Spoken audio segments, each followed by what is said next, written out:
Muy buenos días a todos, todas. Primero que todo, agradecerles la participación en este espacio, el cual ha sido una tarea pendiente, retrasada, pospuesta por más de casi 20 años en la universidad y que implica dar continuidad dentro del proceso de construcción de universidad que se está adelantando en este proceso de reforma estructural. ¿Vale? Para el día de hoy lo que tenemos definido como agenda de trabajo, entonces primera claridad, hoy es una agenda de trabajo, es una jornada donde debemos agradecer a las personas que están, no vamos a lamentarnos por los que no vinieron, sino que debemos ser conscientes que con los que están en el día de hoy vamos a definir un documento que es el que vamos a dar tránsito para ser llevado ante el Consejo Superior para que conjuntamente logremos la aprobación del Estatuto de Personal Administrativo que se requiere en cumplimiento de una ley del Estatuto General que nos obliga a definir desde la autonomía este procedimiento y este manual y toda la estructura del personal para la Universidad Distrital. Más aún bajo la proyección que se tiene de crecimiento que requiere y exige la Universidad Distrital, y ya les comentará el rector en la presentación. ¿Vale? Entonces, la jornada de trabajo está definida de la siguiente manera. Durante la mañana se va a hacer una exposición detallada de todo lo que ha sido el proyecto de estatuto que se ha podido trabajar en los últimos años.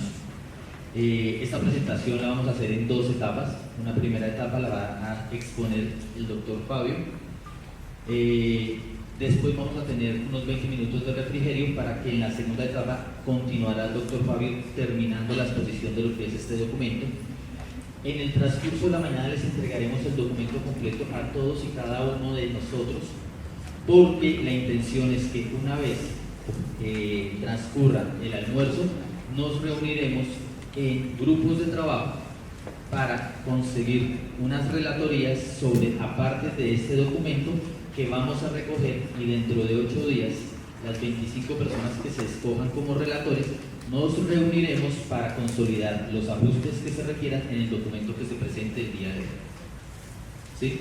Esa es precisamente la agenda de trabajo, la intención, la voluntad, ¿cierto? Y el compromiso de la administración del profesor Carlos Javier es que este documento será presentado lo más pronto posible dentro de la agenda del Consejo Superior Universitario. Siendo así, entonces vamos a dar inicio a esta jornada. Entonces comenzaremos con las palabras de la instalación por parte del señor rector, profesor. Muy buenos días. Absolutamente complacido de poder compartir en esta jornada pues con todas las compañeras y compañeros empleados públicos no docentes, tanto de carrera como provisionales, y las delegaciones de también compañeros y compañeras que por la modalidad de prestación de servicios pues adelantan una tarea muy importante para que la universidad desarrolle de la mejor manera posible sus funciones misionarias.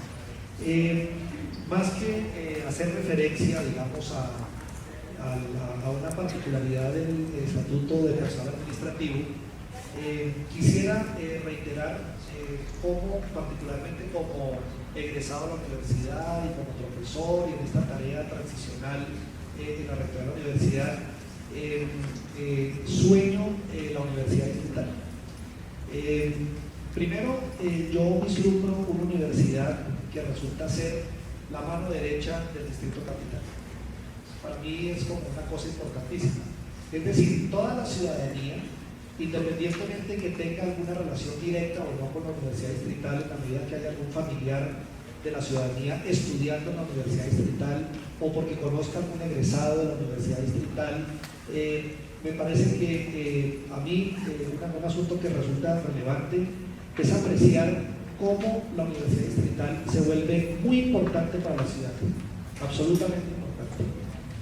Espero que ese sueño, por ejemplo, lo podamos presentar con toda claridad el próximo 5 de agosto al foro que vamos a tener en la Universidad Distrital con todos los candidatos a la alcaldía, donde tenemos la oportunidad de mostrarles cifras, lo que estamos haciendo y lo que estamos soñando. Me parece que eso es importante.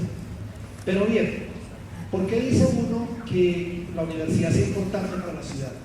Porque a mí me parece que es importante que culturalmente entendamos que este ejercicio necesario y cada vez más proactivo de reforma a la universidad no lo entendamos únicamente para ver cómo en la universidad nos reorganizamos y si nos inventamos escuelas, por decir algo, o para ver cómo quedamos en una nueva organización de la planta de personal administrativo, sino fundamentalmente darle un alto sentido de responsabilidad social para decir cómo la universidad se tiene que reorganizar y cómo ganamos todos, en el sentido de que no solamente, por ejemplo, para el caso que nos atañe hoy, avanzamos fuertemente en la construcción de un estatuto de personal administrativo, sino fundamentalmente cómo la universidad va a reposicionarse para que sea absolutamente necesaria para la ciudad.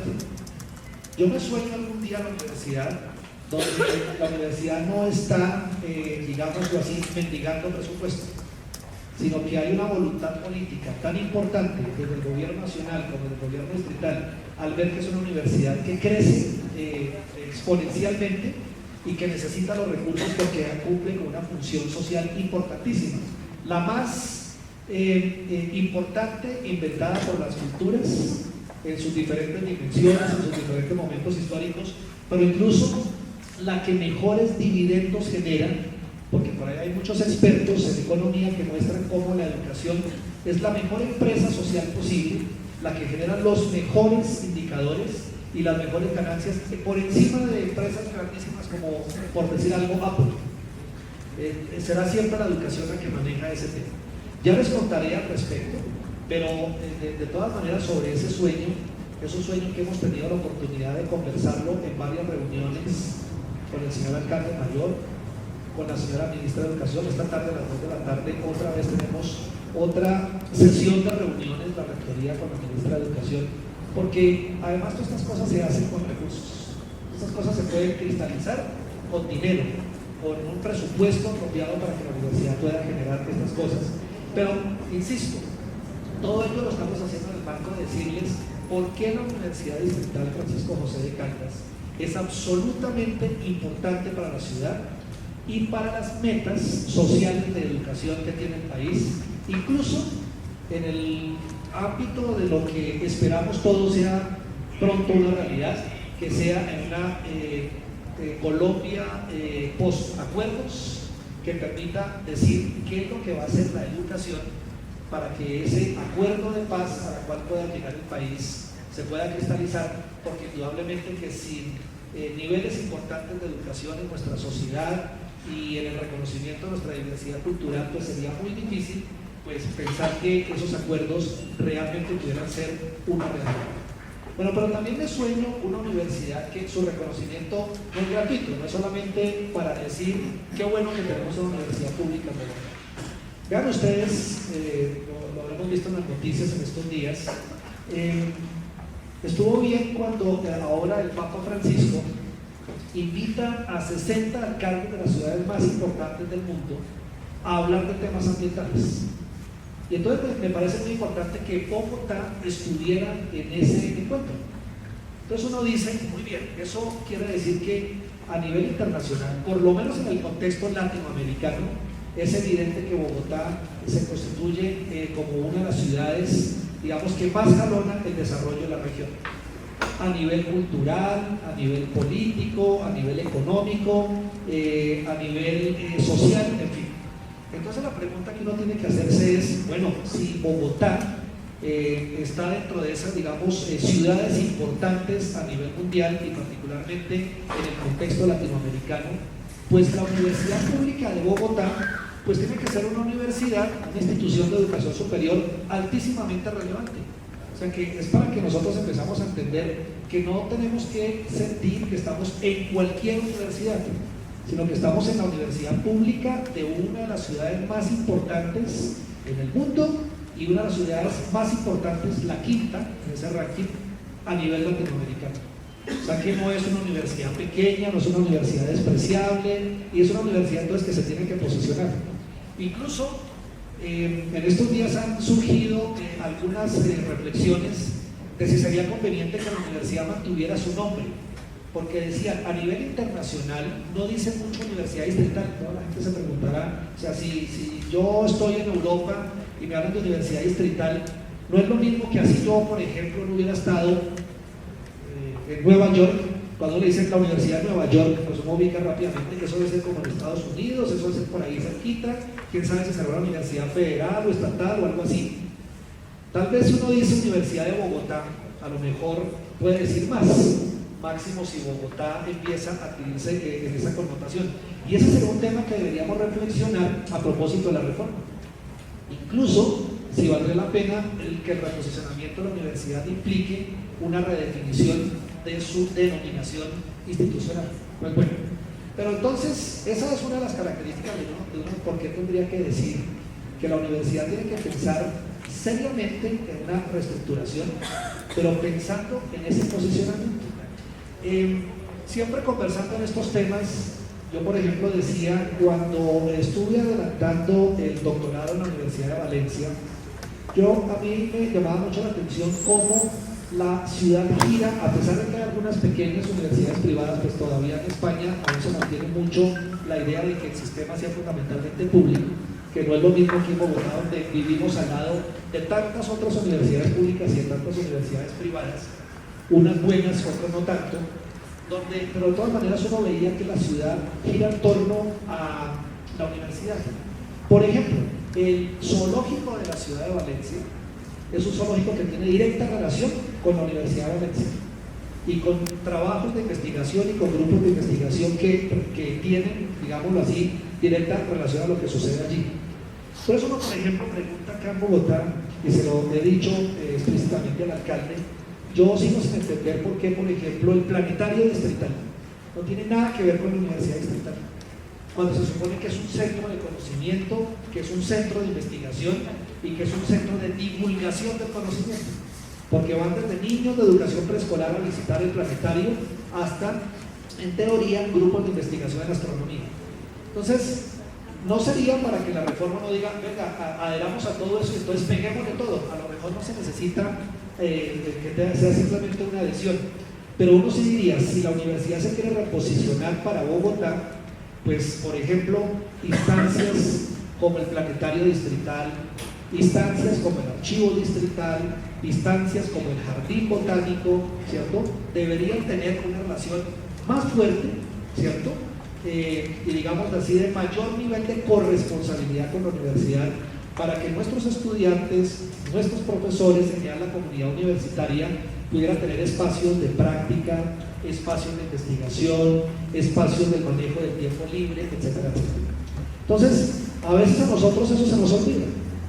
Y pensando en que somos un ente universitario autónomo, entonces creemos que somos un pequeño gueto, casi que como un castillo con una tremenda protección que nos separa por completo del resto de la ciudad.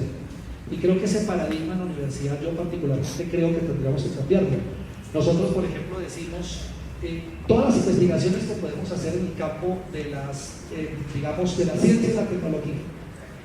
Si queremos en este momento, a propósito que en Colombia se está discutiendo un modelo de educación terciaria por encima de un modelo de educación superior, donde la aspiración es a que la formación técnica y tecnológica se recupere culturalmente, que no se vea lo tecnológico como algo inferior y mucho menos lo técnico como algo inferior, y se puedan hacer investigaciones a nivel técnico y tecnológico y no solamente a nivel académico profesional, y puedan en el corto plazo existir maestrías técnicas y maestrías tecnológicas, pues indudablemente la Universidad Estatal allí tiene mucho que decir y mucho que aportar, por ejemplo. Entonces, yo sigo soñando en una universidad que es preponderante para la ciudad, porque se ha reestructurado pensando precisamente en su responsabilidad social con la ciudad.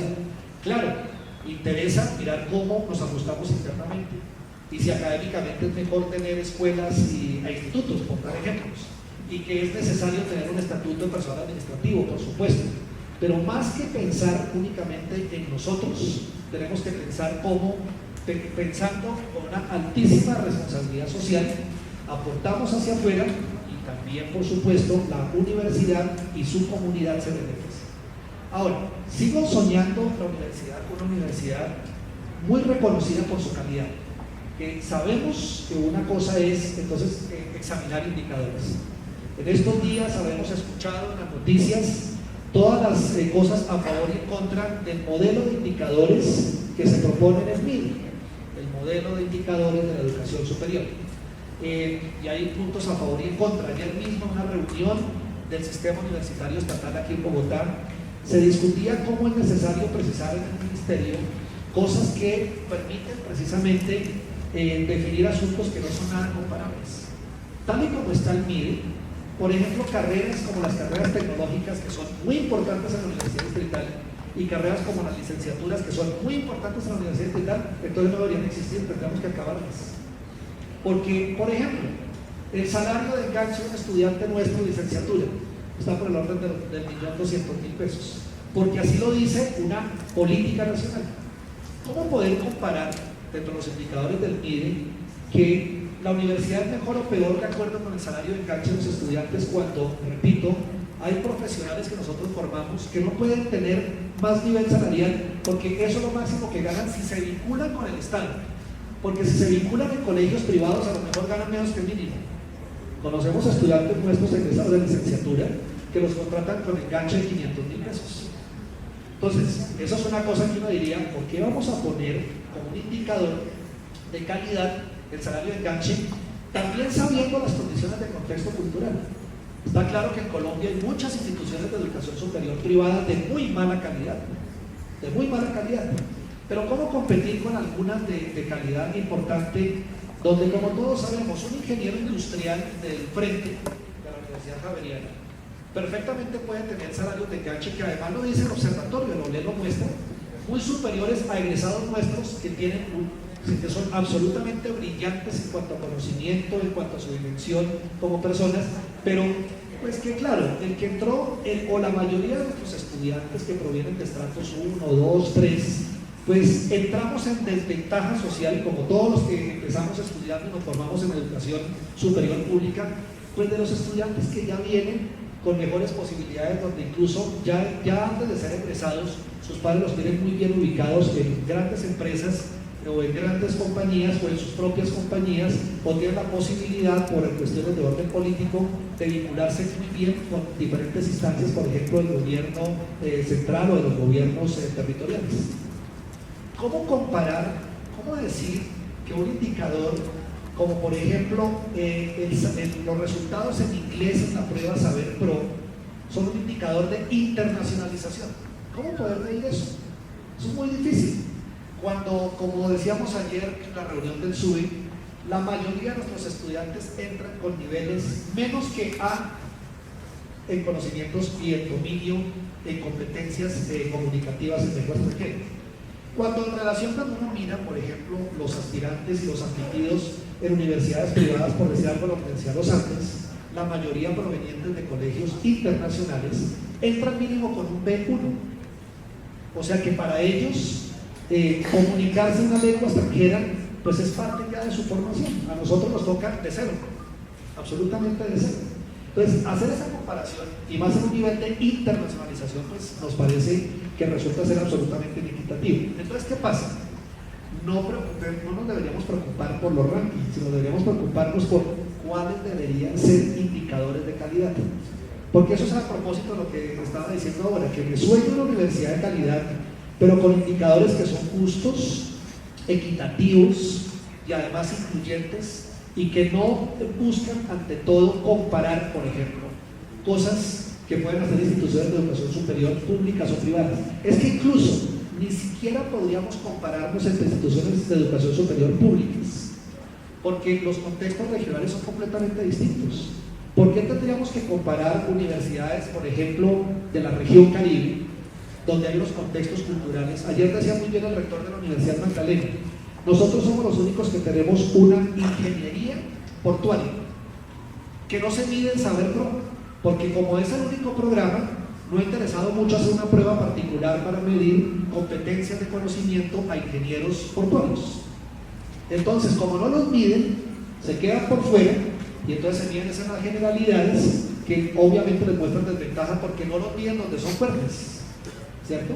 Ese tipo de circunstancias. Entonces, digamos que no debemos olvidar en nuestra diversidad cultural pues las particularidades entonces también culturales, con lo cual es muy difícil pensar en la medición de universidades públicas tratando de mirarlas con un único rasero. Además, porque tampoco se podrían comparar incluso desde el punto de vista presupuestal. Guardadas las proporciones, la Universidad de Antioquia es una universidad que resulta ser una universidad de una magnitud similar a la nuestra Universidad Distrital. La diferencia es que la Universidad de Antioquia tiene un presupuesto de 900.000 millones de pesos, la de nosotros es de 200. Incoherente ver cómo varias universidades públicas y privadas acreditadas resultan en unos niveles muy bajos. Y nosotros no estamos acreditados, quedamos 22 en el país, pues uno diría, pues a nosotros en términos generales, pues no nos fue mal. Pero la pregunta es, ese no es el problema. El problema es cómo determinar unos indicadores realmente de calidad que muestren consistencia, especialmente en cuanto a la pertinencia social. Y yo por eso soy convencido de que la reforma no debe ser pañitos de aguas tibias, sino debe ser una reforma estructural, porque es para repensarnos, para reposicionarnos y para pensar en metas como las que se están previendo a 2021. Más o menos tener una universidad cercana a 50.000 estudiantes con un crecimiento moderado que implica un crecimiento moderado en presupuesto de funcionamiento y de inversión, pues, por ejemplo. Ahora, pero ese crecimiento moderado necesariamente obliga, y ahí sí eso sí tiene que ver mucho con lo que vamos a abordar hoy, a que la universidad fortalezca su planta de personal docente y su planta de personal administrativo. Son fundamentales. Entre otras cosas, hay coherencias con el MIDE en eso mismo. Fíjense ustedes que dicen que un indicador es la equivalencia o el número de profesores de tiempo completo equivalentes. Y volvemos a la vieja idea de fortalecer entonces los profesores, el número de profesores en hora cátedra. Y decir, por cada 4 profesores de hora cátedra eso vale como si fuera un profesor de tiempo completo. Eso es una falacia. Porque obviamente uno sabe que un profesor de hora cátedra que se le contrata exclusivamente por dirigir un determinado número de cursos y de horas semanales del curso, pues no va a desarrollar actividad, no lo va a hacer porque no sepa y porque no quiera, sino porque no le dan tiempo para que haga, por ejemplo, investigación, para que haga proyección social, para que produzca dentro de su actividad, para que publique, etcétera, etcétera, etcétera, etcétera. Entonces, ¿qué sucede? Que además se vuelve coherente con otro indicador, que es el número de grupos de investigación. Para fortalecer grupos de investigación se necesitan profesores que investigan, y esos profesores que investigan deben ser profesores de carrera, de planta a tiempo completo. Entonces, pero además, fíjense ustedes que no ponen indicadores en cuanto al personal administrativo, que también se le llamaba ya la atención, porque es que poder cumplir a cabalidad nuestras funciones misionales, cualquiera que sea, para el caso particular nuestro, lo que dice nuestro proyecto universitario institucional, es que se necesita no solamente que la universidad oferte muy buenos programas académicos, que cuenten con su debido registro calificado, ojalá que muchos de ellos estén autoevaluándose pensando en acreditación, ya sea porque están acreditados, ya sea porque se están reacreditando o porque de verdad están pensando en acreditarse. No es suficiente con que abramos más, digamos, líneas y programas de investigación y que podamos articular de la mejor manera posible las estructuras curriculares de los programas con la investigación y la extensión, etcétera, etcétera, si no contamos con el personal suficiente para apalancar todos esos propósitos y esas metas. Y por eso se necesita que la planta de personal administrativo en la universidad debería ser una planta de personal administrativo suficiente en número, de buena calidad, muy profesionalizada, ¿cierto? Y que pueda atender los retos que tiene la universidad para su crecimiento. En planta de personal administrativo estamos más mal que en planta docente en tiempo completo, porque al menos en el ámbito del profesorado han venido, aunque sea a cuentagotas, haciéndose esfuerzos y han afectado de alguna manera a los profesores de planta. Hace unos cuantos años el Consejo Superior había aprobado un incremento de 425 profesores de planta. Después se han hecho algunos concursos por ahí cuando quedan algunos recursos para suplir algunas vacantes. Sin embargo, sigue siendo una planta, digamos, en déficit, que los ejercicios que nos entrega la Oficina Asesora de Planeación indican que para la planta proyectada a 2021 incluyendo 10 nuevos programas académicos que están en este momento en reflexión en el Consejo Superior, la universidad debería tener cuando menos 1.200 profesores de planta. Hoy somos más o menos 670. Y se supone que la meta es que de esos 1.200, el 30% sean profesores con formación doctoral. ¿Sí? Entonces, estamos lejos todavía de poder lograr esas metas, pero se puede lograr, pero con recursos. La calidad cuesta, pero vale la pena invertir en esas cosas. La calidad cuesta, pero paga.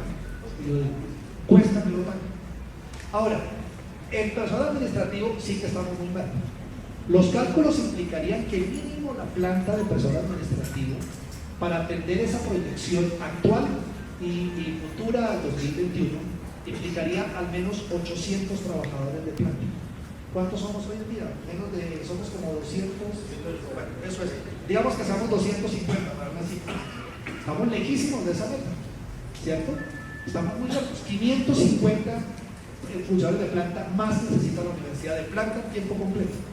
Ahora, con ese convencimiento y aprovechando la coyuntura de la reforma, pues entonces digamos que esto es una suma de estrategias que es la que se viene pensando. Una es que dentro de la reforma de la universidad es absolutamente necesario que la universidad cuente con un instrumento jurídico definido para evitar esa inestabilidad, y eso se llama un estatuto de personal administrativo.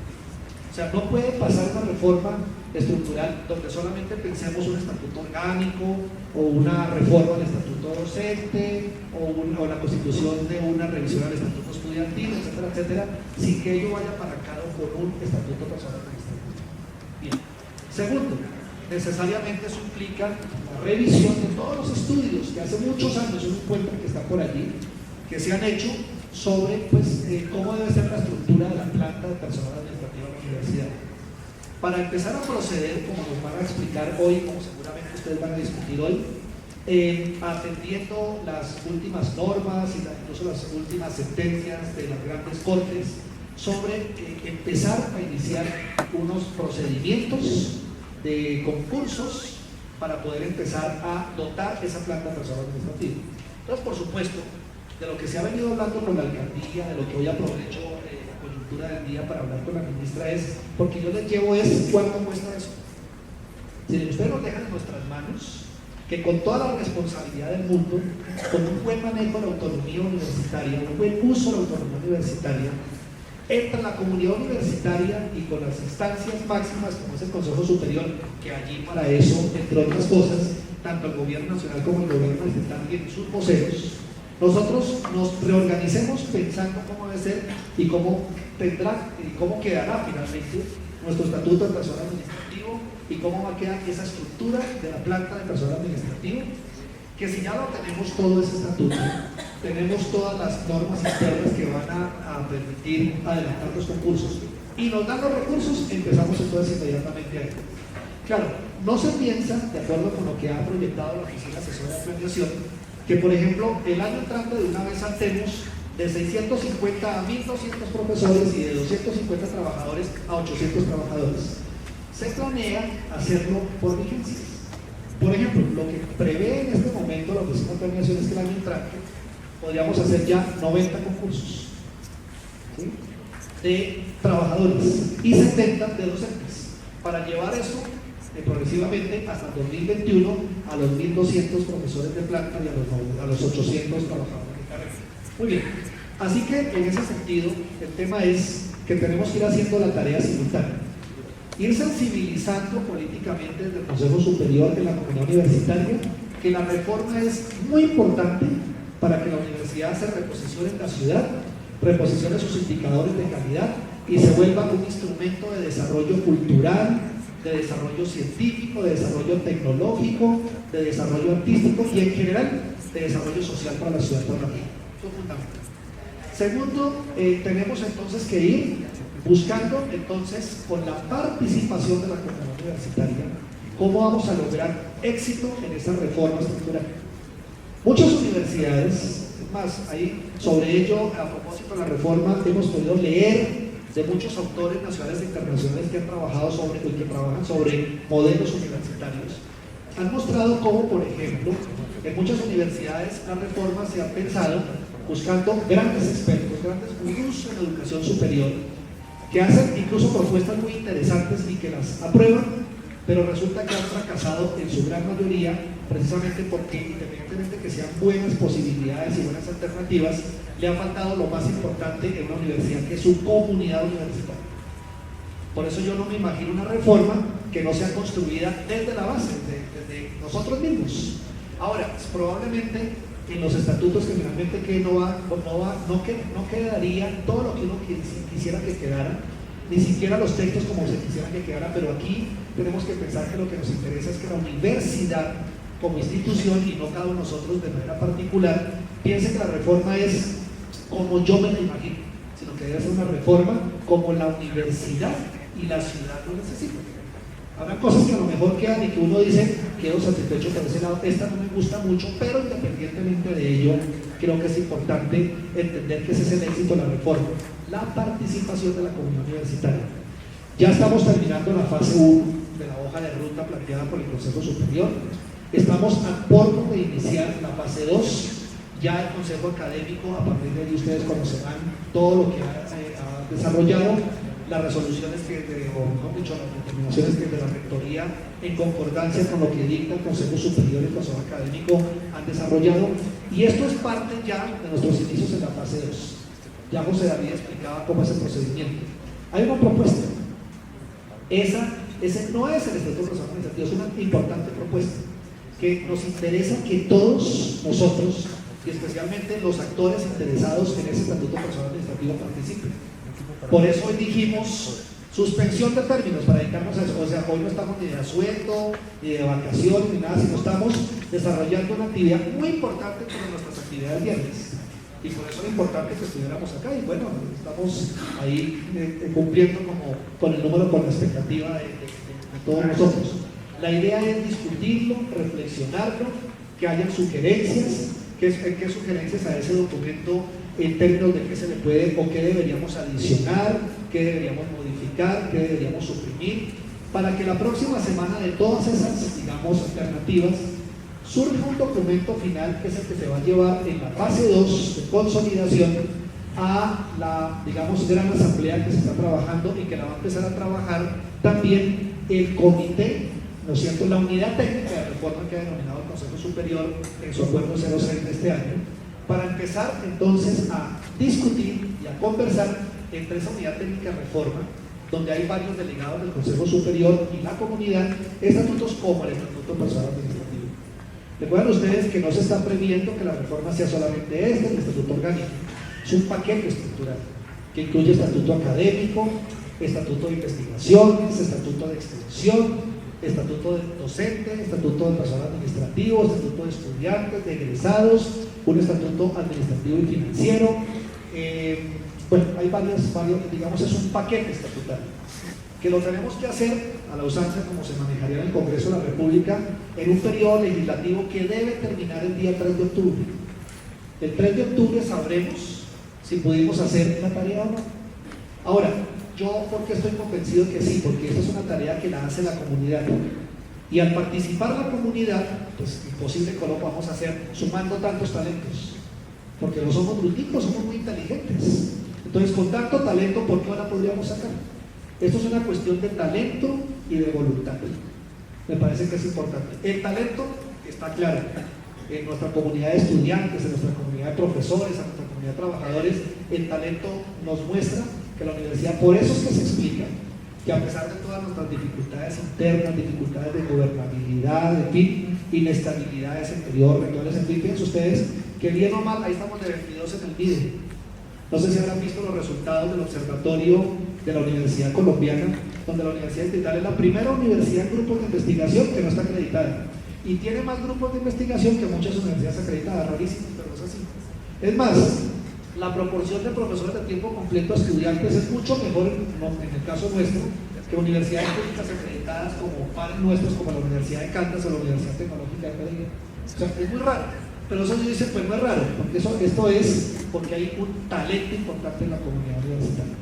Si a eso le ponemos voluntad, yo creo que podemos sacar adelante este ejercicio y podemos mostrar que la universidad sí se puede reestructurar, se podrá acreditar con toda seguridad, porque yo creo que los resultados así lo indican. Y si a esto le ponemos un poco también como de entender que las diferencias son para construir y no para deconstruir, que es una maravilla que en las universidades haya diversidad de ideologías científicas, tecnológicas, culturales, políticas, en fin, ellos nos permitan construir, porque en eso sí tenemos que hacer una reingeniería genética en la universidad y cambiar esa tradición que nosotros tenemos, que dependiendo de quién está, o doy palo o empujo para ayudar. Yo creo que la universidad lo que tiene que empezar a entender es que culturalmente se construye sobre la diversidad. Un país como el nuestro, donde hay tanta diversidad geográfica, en climas, en costumbres, en formas de vivir, en formas de alimentarnos, en formas de pensar, imposible sería imaginarnos que deberíamos ser un país homogéneo. Tenemos que ser un país que aprovechamos la heterogeneidad. Algo parecido debe pasar en la universidad. Hay diversidad de puntos de vista académicos, hay diversidad en grupos de investigación, hay diversidad en campos de conocimiento, hay diversidad en las formas de expresar el conocimiento, hay diversidad en nuestras concepciones y prácticas políticas, en fin. La pregunta es, ¿por qué no aprovechamos esa diversidad? ¿Por qué no aprovechamos que la universidad no es de un único campus y que el campus es la ciudad y que entonces la movilidad entre las sedes es movernos dentro de la universidad, o sea, pensar que la universidad es toda Bogotá y que si algún día aparecen sedes en Suba y en Gativá y en Usaquén, ojalá en muchos otros lugares, es que la universidad va creciendo porque tiene un campus suficiente. Te dicen, no tenemos para dónde crecer. Yo, ¿cómo que no? Si la ciudad es muy grande, muy grande. Entonces tenemos que pensar en esas condiciones y yo creo que tenemos que entender que por eso es que somos parte importante de una universidad que resulta ser muy fuerte. Yo termino diciendo que esta reforma, espero que por allá unos 10 o 15 años, cuando se empiecen a ver los resultados, cuando probablemente muchos de nosotros ni siquiera tenemos en la universidad figure dentro, tal vez dentro de las universidades pues, prestigiosas, no porque tiene resultados ahí de más matrícula y tal cosa, sino de verdad por su calidad, y entonces tiene un índice importante en América Latina. Yo imagino cuando muchas, ya pues ustedes saben que a varios programas de maestría y doctorado ya están viniendo estudiantes de México, de Chile, de Argentina a estudiar con nosotros. Yo he tenido la oportunidad de ser profesor de estudiantes mexicanos que se han matriculado con nosotros en el doctorado, por ejemplo. Pero algún día me imagino estudiantes incluso que hablan en otras lenguas y que uno verá cómo se comunican, ¿cierto? Y que la universidad, entonces ya nosotros no estamos pensando cómo yo voy a dar, digamos, a posibilidad de formarme en otro lado, sino otros como dicen, oigan, yo voy a matricularme en esa universidad que es muy buena y muy reconocida, y que aquí venga y vea que tenemos una comunidad absolutamente impresionante. Bien, pues entonces dediquémosle nuestro esfuerzo hoy a reflexionar con mucho juicio en ese estatuto de personal administrativo, que si lo podemos lograr y podemos definir la planta de personal administrativo necesario, cómo va a crecer, cómo van a ser los concursos internos, en fin, pues eso nos va a permitir seguramente avanzar fuertemente en una cosa clara. Otro momento hablaremos de por qué se piensa que esos concursos internos, la idea es que por supuesto benefician al personal administrativo, digamos, de carrera, al personal administrativo provisional, y por supuesto puede ampliar la posibilidad para que muchas de las que incluso hoy en día son funcionarios y funcionarias que trabajan por la vía de la prestación de servicios puedan en lo pronto vincularse a la planta en concursos transparentes, en concursos visibles y en concursos que fundamentalmente nos dicen somos una de las mejores universidades de América Latina. Muchas gracias y éxitos para todos nosotros de antemano a la tarea que nos Gracias, señor rector. Entonces vamos a seguir con la dinámica del día de hoy. El doctor Fabio hace la presentación, como le señalaba, entonces el documento de reforma. La idea es que en las horas de la tarde tendremos ya unos formatos en los cuales nos vamos a inscribir para trabajar en las diferentes mesas por áreas temáticas que son las que van a resultar de la exposición que va a hacer el doctor Fabio. En ese sentido, doctor Fabio, le doy la palabra. Muchas gracias al señor rector por su instalación y muchas gracias a todos los compañeros y compañeras por su asistencia. Creo que Este ejercicio tiene mucha importancia para la universidad que queremos. Quisiera plantear que construir universidad es la actividad más noble que puede desarrollar el ser humano, porque construir universidad es pensar en mejorar la calidad de vida de las generaciones futuras. El ejercicio que vamos a desarrollar, si bien es cierto, parte de los intereses específicos de la comunidad administrativa de la Universidad Francisco José de Caldas, hace parte de ese gran ejercicio en que estamos hoy inmersos, que es la construcción de universidad. Quisiera invitar a que no veamos simplemente en este ejercicio los intereses particulares del sector de los trabajadores administrativos, sino que le demos una mirada al conjunto de la universidad. Algunos de los elementos que vamos a analizar sonarán simplemente a elementos de orden jurídico o elementos de orden de técnicas de administración de personal, pero la esencia de lo que vamos a analizar en el día de hoy tiene que ver fundamentalmente con el trazado de políticas, algunas de ellas que en sentido contrario a la política estatal tenemos que implementar, porque son la única garantía de que la universidad que estamos construyendo pueda cumplir los objetivos que la sociedad requiere. Vamos a trabajar dos temas gruesos. Un tema, el del estatuto del personal administrativo, y un segundo tema que es el de la formalización. Podríamos inicialmente, para ir encajando en los conceptos fundamentales que estaba planteando, preguntarnos por qué razón a lo largo de tantos años no ha habido un sistema de carrera administrativa integral en la Universidad Distrital. Más de 2 décadas sin que se apliquen en su integridad las normas de carrera. Pero esa mirada no la podemos ver únicamente desde la óptica de la Universidad Distrital. Desde la reforma administrativa de 1968 se planteó en Colombia la construcción de la carrera administrativa. Y han pasado casi 6 décadas y los sistemas de carrera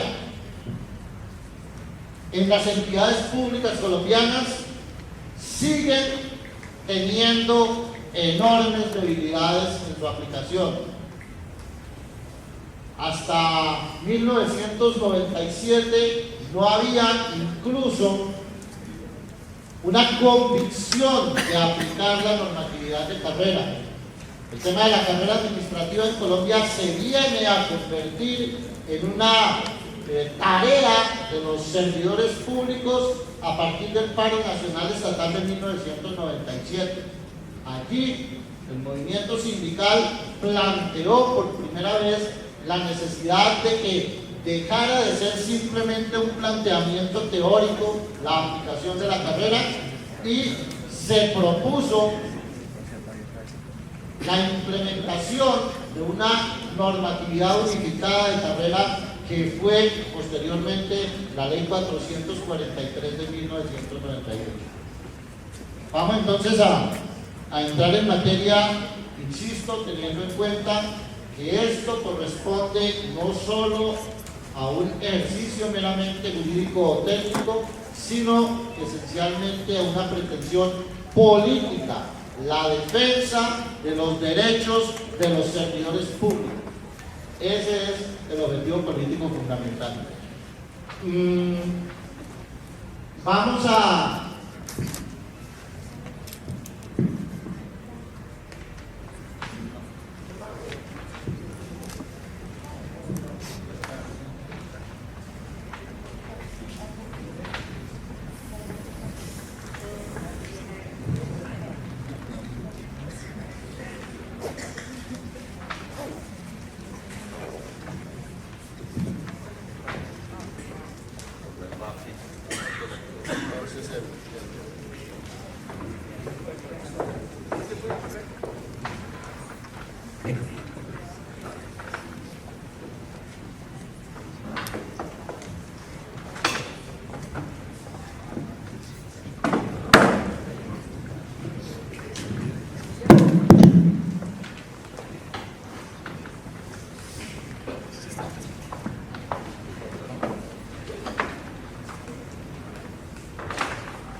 Entonces, para entrar en materia,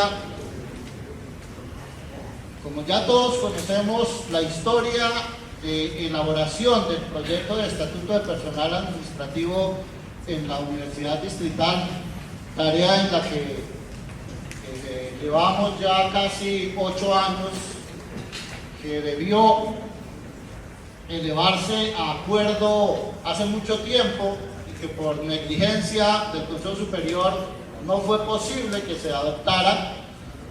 No vamos a extendernos en ese tema histórico que ya se trabajó ampliamente en otros ejercicios. Veamos un poco del estado del proyecto en el momento, su estructura.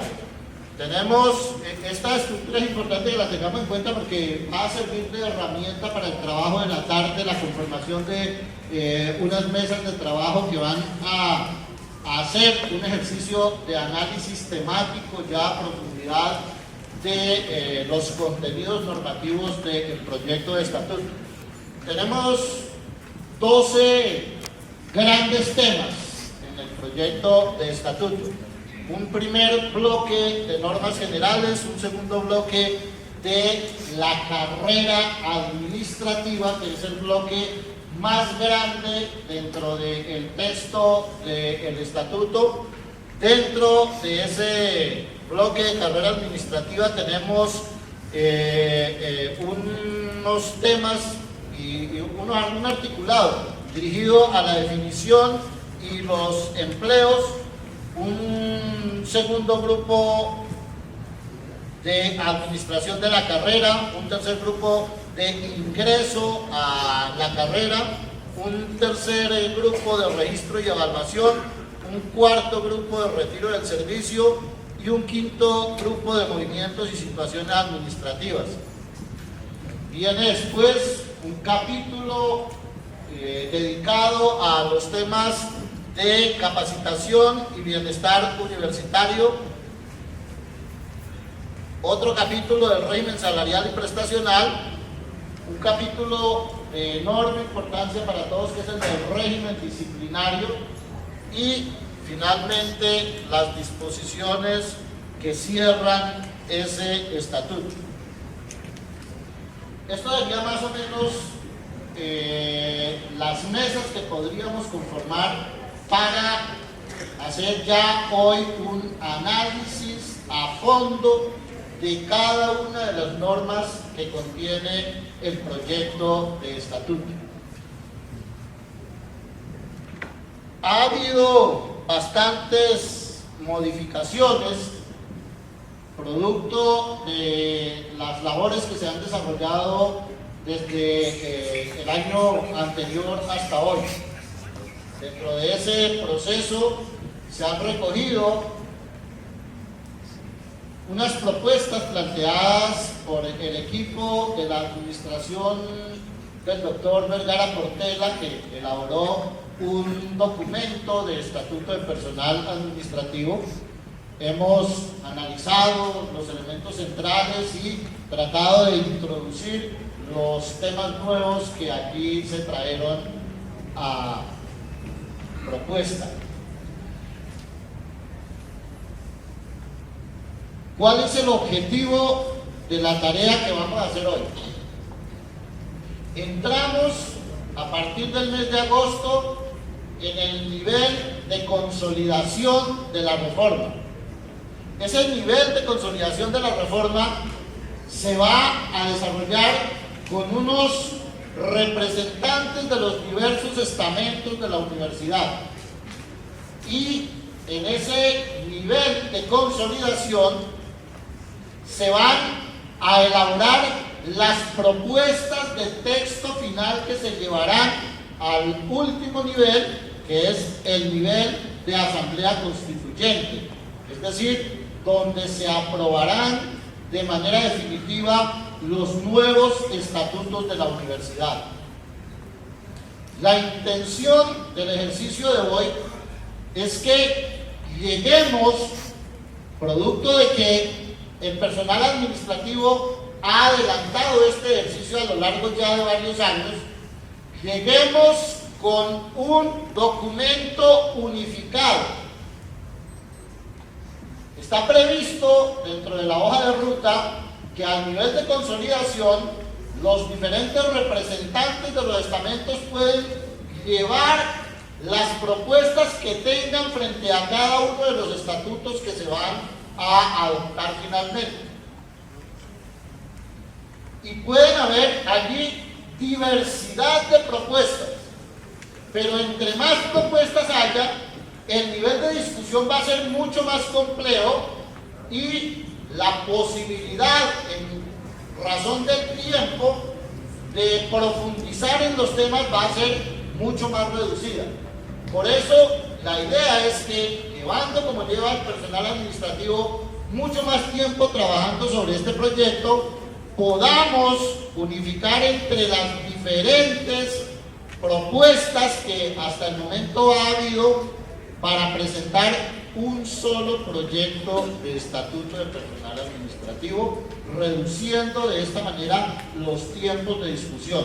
Entonces, escenarios como este pretenden que se haga el ejercicio de debate amplio, de debate a profundidad, para evitar que lleguemos con propuestas diferentes a las dos siguientes fases y de esta manera hagamos el ejercicio elemental de cualificar definitivamente este proyecto.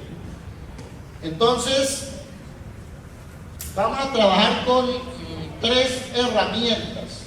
Una primera herramienta que no sé si ya se la entregaron al ingreso, que es el texto de la cartilla. Creo que sí, ya todos la tenemos. No, la cartilla lo que hace es recoger la estructura, puntualizando los temas fundamentales en los que vamos ahora a trabajar con la sustentación jurídica y las experiencias técnicas sobre el tema. El segundo material es el texto ya completo del proyecto, que es el mismo que está en la página web, pero que por razones hoy de facilitar la metodología de trabajo se va a repartir en las comisiones. Cada comisión tendrá 2 o 3 de estas cartillas, de manera que los compañeros puedan ver en detalle cada una de las normas.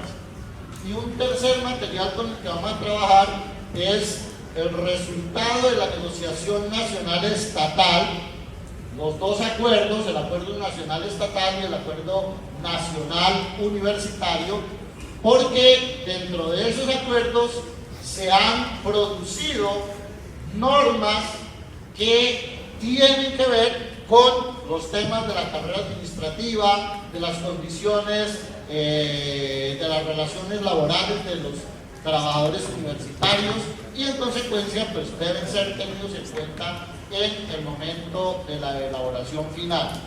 Entonces, con esos 3 documentos vamos a trabajar como herramientas inmediatas para la actividad de hoy. Comencemos con la cartilla. Una propuesta, porque no se lee, se va leyendo y vamos viendo un texto, subrayando los elementos relevantes y así podemos, todos tenemos la cartilla. Sí, lo que pasa es que la cartilla solamente resalta el articulado en algunos temas que son fundamentales y no tiene el desarrollo de la sustentación jurídica, solamente el marco general. Me explico. Encontramos ahí en la cartilla su primera parte,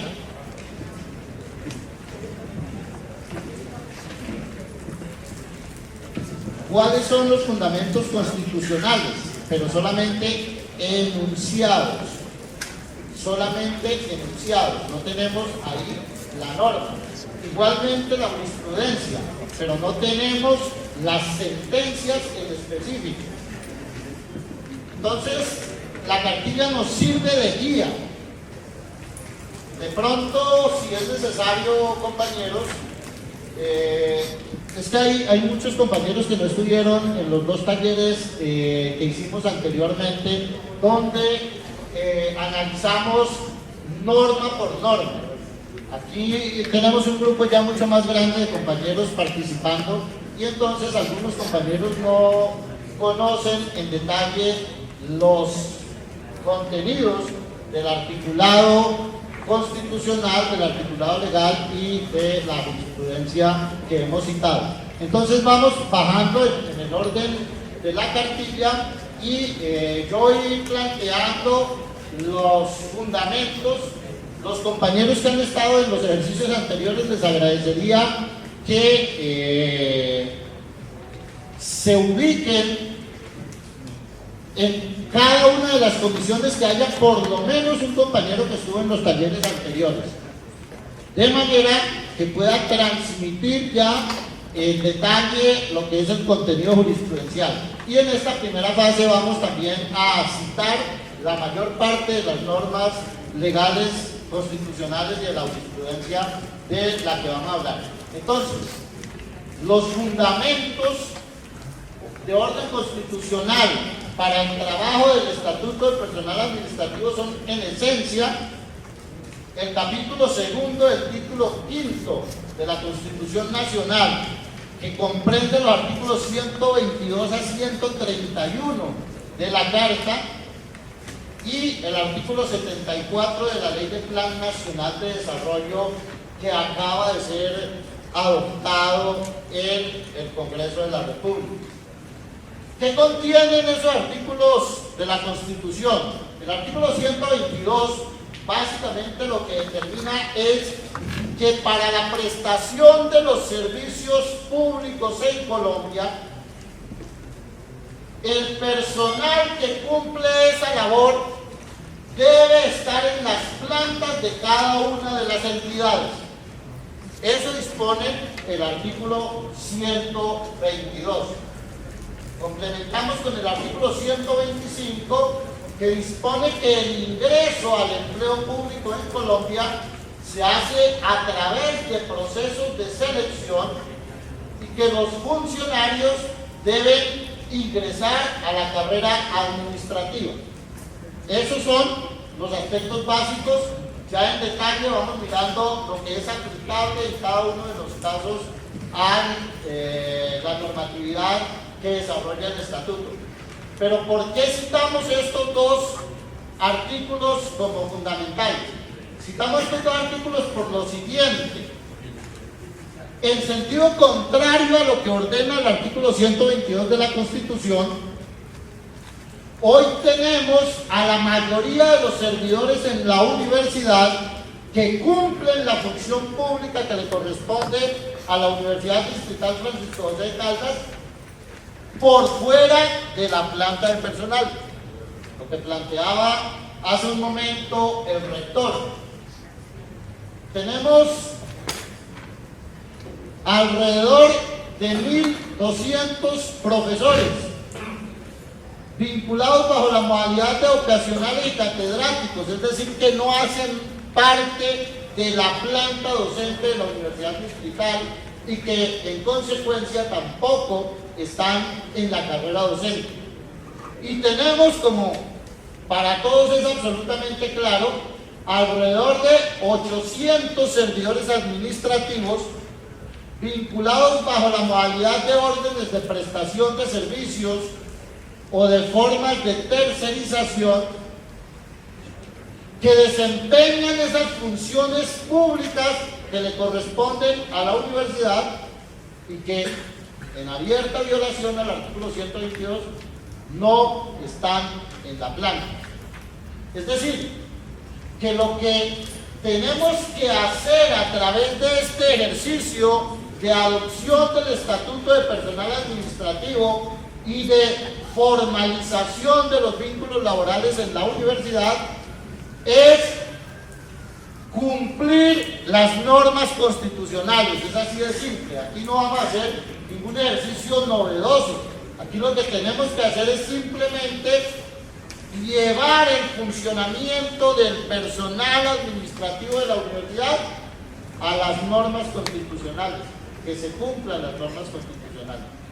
Pero eso pasa por un problema, el problema de los recursos, el problema del presupuesto. Por eso nuestra pelea no es únicamente al interior de la Universidad Distrital, sino que tiene que darse también de cara al gobierno nacional, que tiene que aportar los recursos para que la universidad pueda cumplir con la normatividad legal que hoy no se cumple en la universidad. Bien, arrancamos entonces el estatuto con unas normas que son absolutamente básicas. ¿Qué contiene el estatuto? ¿Cuál es su campo de aplicación? Detengámonos un momentico en el campo de aplicación para analizar lo siguiente. La carrera administrativa, uno de los temas del estatuto de personal, el tema central, la carrera administrativa se aplica a los funcionarios que están en la planta. Pero hoy la inmensa mayoría de los funcionarios no están en la planta. Es decir, que no se les aplica la carrera administrativa. Igualmente, hay un grupo de trabajadores excepcionados de la aplicación de la carrera administrativa. ¿Cuáles son esos trabajadores? Los trabajadores oficiales, por ejemplo. A los trabajadores oficiales no se les aplica la carrera administrativa. En cambio, sí se les aplica el estatuto del personal administrativo. El estatuto en su conjunto contiene a los trabajadores oficiales y a los empleados públicos. Pero las normas de carrera administrativa solo se aplican para los empleados públicos de carrera. Eso indica que hay otro grupo de funcionarios, de empleados públicos, a los cuales no se aplica también una parte del estatuto. Las normas de carrera, por ejemplo, no se aplican entonces para los funcionarios de libre nombramiento y promoción. Ellos no son tampoco objeto de las normas de carrera.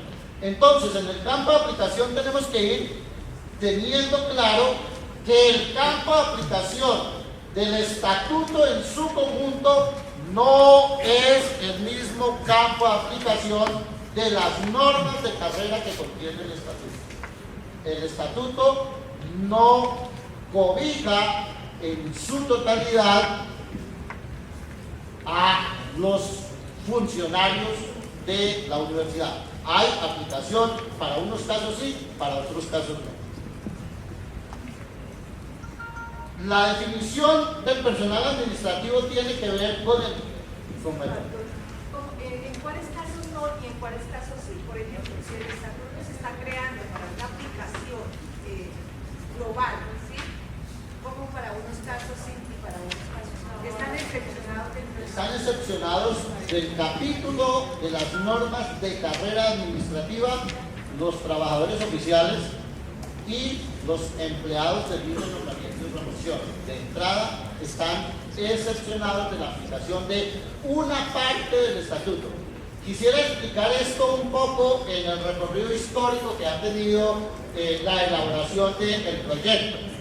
Cuando se planteó inicialmente en la administración del profesor Gustavo Montañez iniciar la elaboración de este proyecto, incluso llegamos a unos puntos donde finalmente no hubo acuerdo, como es el tema del tratamiento que se debería dar a los provisionales que desempeñan cargos de carrera, pero que no están en la carrera administrativa.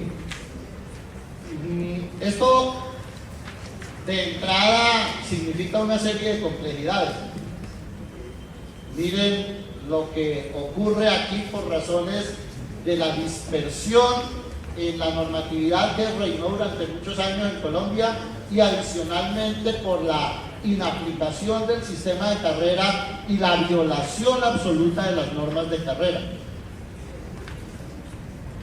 Dentro de los cargos de planta, los hoy en total 256 cargos de planta, o 246 tenemos, Miriam, 254 cargos de planta, tenemos un número inmenso de compañeros que se encuentran en provisionalidad. Los compañeros que se encuentran en provisionalidad desempeñan cargos que son de carrera, pero como ellos individualmente no están en carrera, a ese inmenso número no se les aplica tampoco la normatividad de carrera.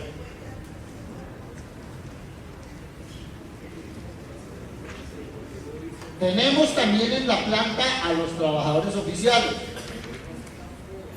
Los trabajadores oficiales, por razón de la naturaleza de su vínculo laboral, que es un vínculo contractual, no son sujetos de la carrera,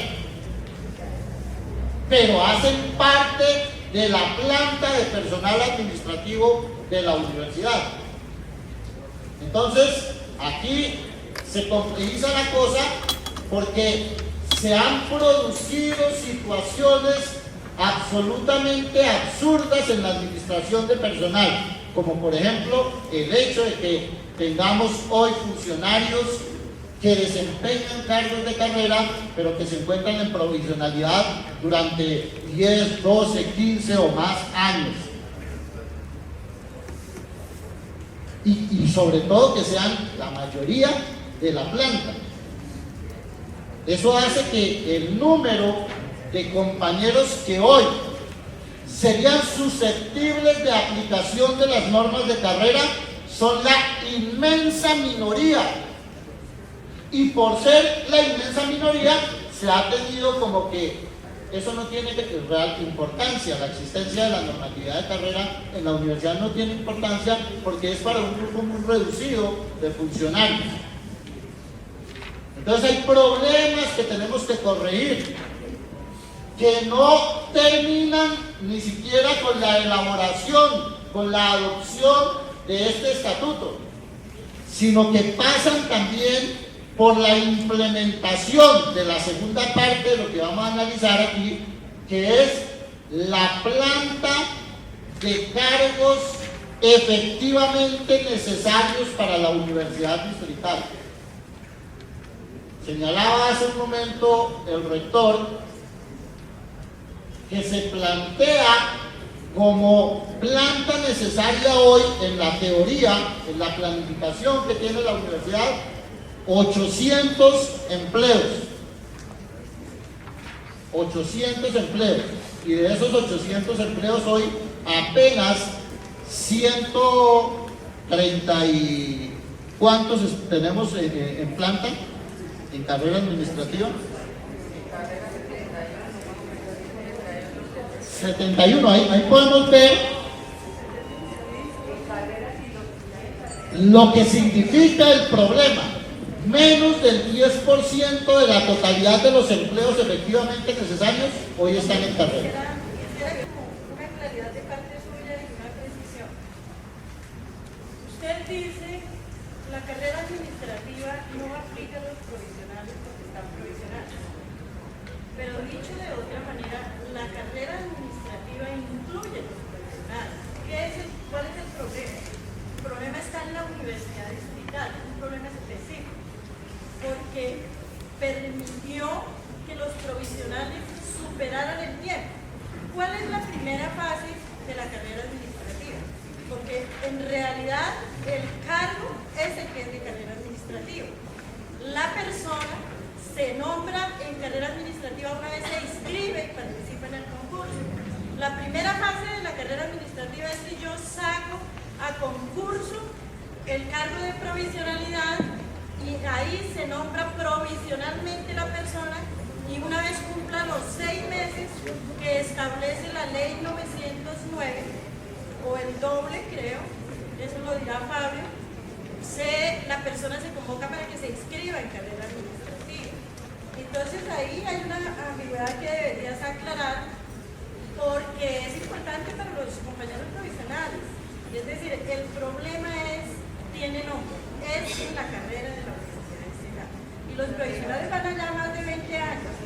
Bien, dos notas aprovechando la intervención de la compañera.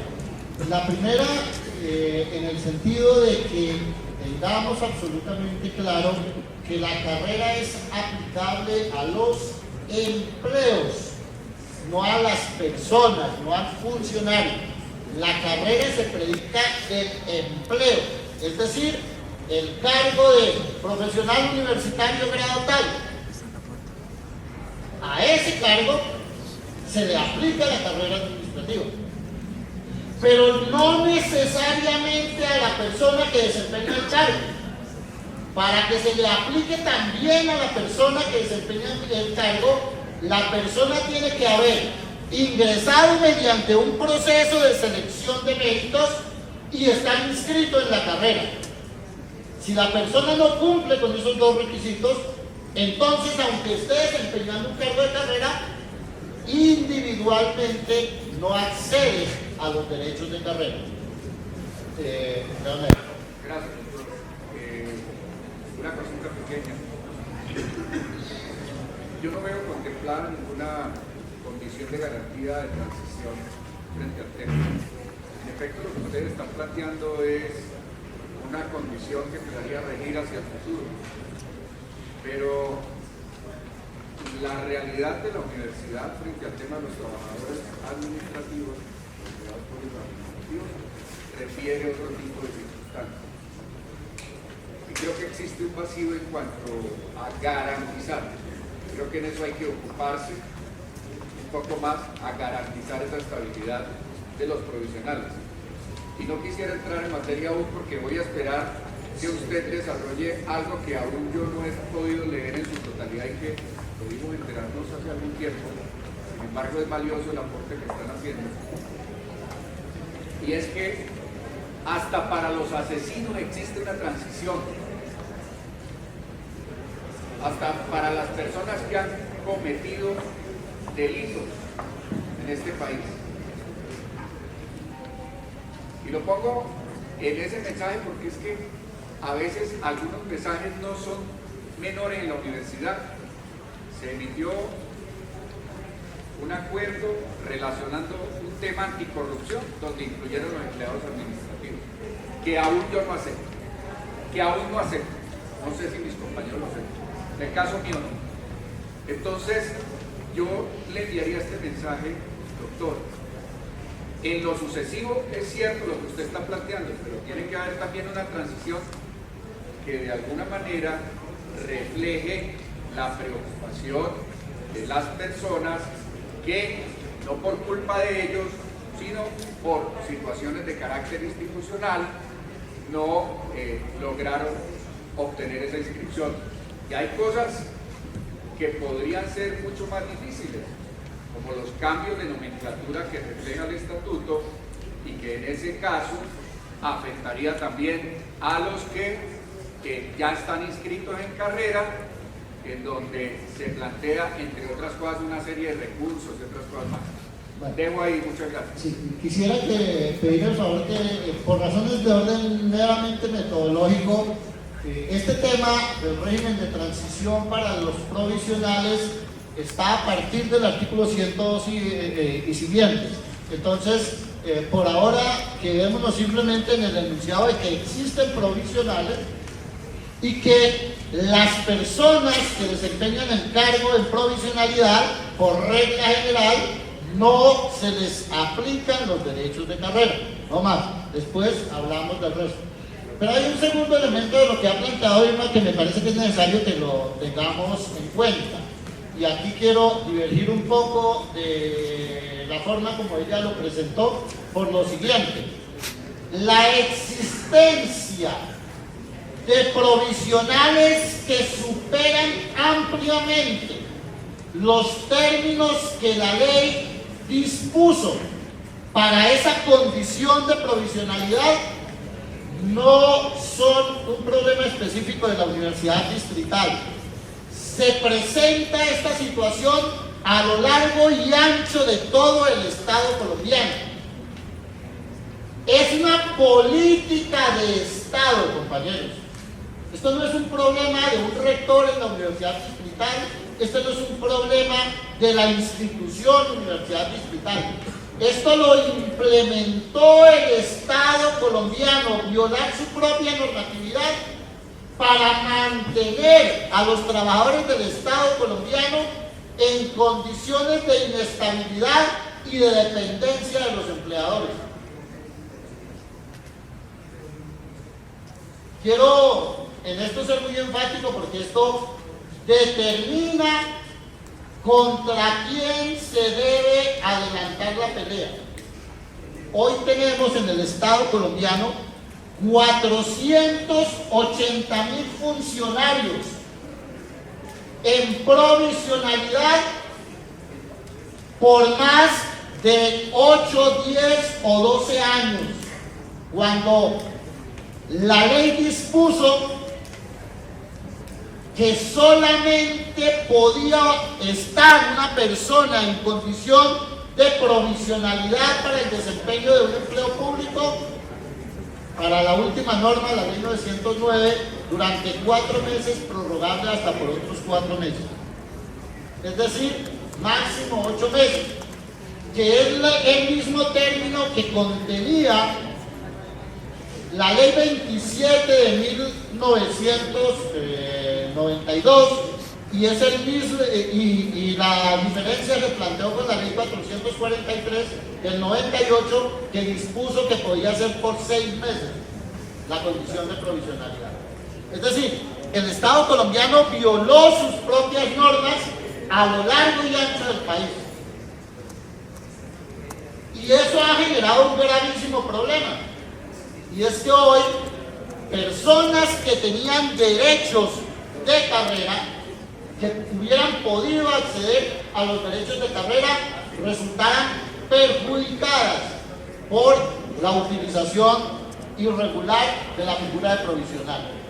Que es exactamente lo mismo, compañeros, exactamente lo mismo que ocurre con la utilización de la figura de órdenes de prestación de servicios y de contratos de prestación de servicios. La ley define de manera absolutamente clara cuándo se puede utilizar esa figura. Es cierto que existe la posibilidad de que la entidad pública colombiana pueda vincular un funcionario en contrato de prestación de servicios. ¿Cuándo? Cuando se trata de un profesional altamente calificado cuya previsión no está en la planta.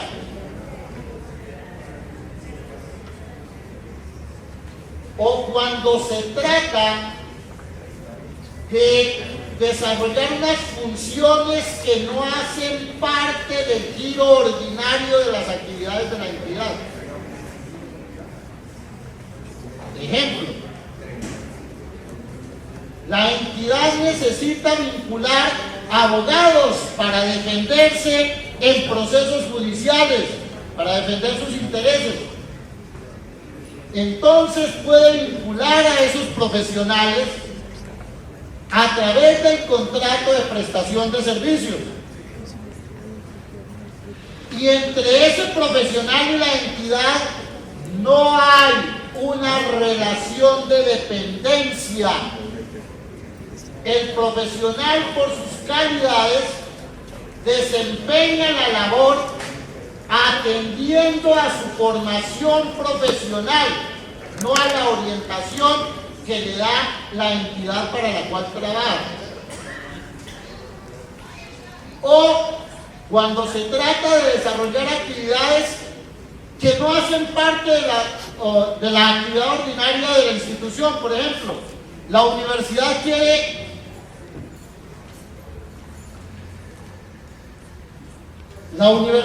quiere